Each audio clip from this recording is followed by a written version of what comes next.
C'était le match de la saison pour Jeudine.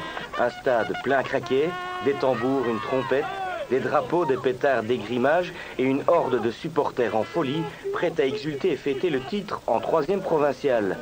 Pour les Mauves, le faux pas est interdit car l'entente sommonoise rôde et attend de surgir dans cette dernière ligne droite et de s'arroger le droit de scander « Somme-le champion, le reste c'est du bidon ». Les Jeudinois semblent donc stressés en cette entame de match, mais ils parviennent à ouvrir le score avant que 10 minutes plus tard, le stade sombre dans l'effroi suite à l'égalisation d'Astières, décidé à être l'arbitre de cette fin de championnat.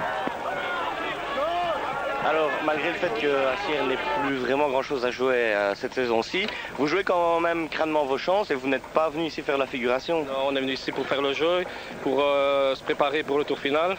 Et j'espère qu'on va jouer jusqu'à la dernière minute, parce que moi je ferai cadeau à personne, malgré que l'entente sommonoise nous ont promis des petites choses, mais moi je joue le jeu, je joue franc. Oui, d'un autre côté, si on réfléchit bien, si vous gagnez ici contre Jeudine, vous pourrez avoir peut-être cette équipe-là au tour final et vous aurez déjà gagné contre cette équipe. Je préférerais jouer Jeudine que l'entente sommonoise au tour final. Pourquoi l'entente sommonoise dans le jeu est plus fort que Jeudine? Ils ont un bon fond de jeu.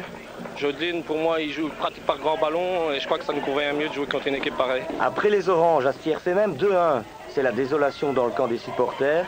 Le champagne restera au frigo. Mais ces nombreux supporters vont pousser leur équipe, qui joue pourtant assez mal, à revenir au score. 2-2. Le score ne bouge plus. Beaucoup veulent encore y croire, alors que d'autres, frustrés, jouent le rôle d'entraîneur. 90e minute, alors que des joueurs et supporters de Sommenoise sonnent à Jeudine pour prendre des nouvelles du score et qu'ils sortent le champagne, coup de théâtre, 3-2 sur un tir venu de nulle part. Jeudine s'est fait peur, mais joueurs et supporters peuvent enfin envahir et fouler la pelouse en champion, que le champagne coule à flot. Alors, un match qui ne fut pas peut-être d'une très grande qualité, mais le résultat est là, vous êtes enfin champion. Oui, c'est le moins qu'on puisse dire. La semaine dernière, je vais regarder l'interview de Luc Gillet à Chaltin, qui disait qu'il a été très mauvais, qu'il avait pris 3 points. J'ai eu peur aujourd'hui de devoir dire qu'on a très mal joué, mais autres qu'on a perdu. On revient de nulle part, on a été un peu à l'énergie en deuxième mi-temps. C'est la victoire, on ne retiendra que ça, et c'est la fête aujourd'hui, donc c'est tout. Pardon. Donc maintenant, évidemment, place à une très grosse fête. Question, qu'est-ce que ça fait de jouer devant autant de supporters en 3 provinciales quand même? Bon, ça c'est exceptionnel, mais c'est là qu'on voit que Jeudine a eu un nom il y a malheureusement très longtemps.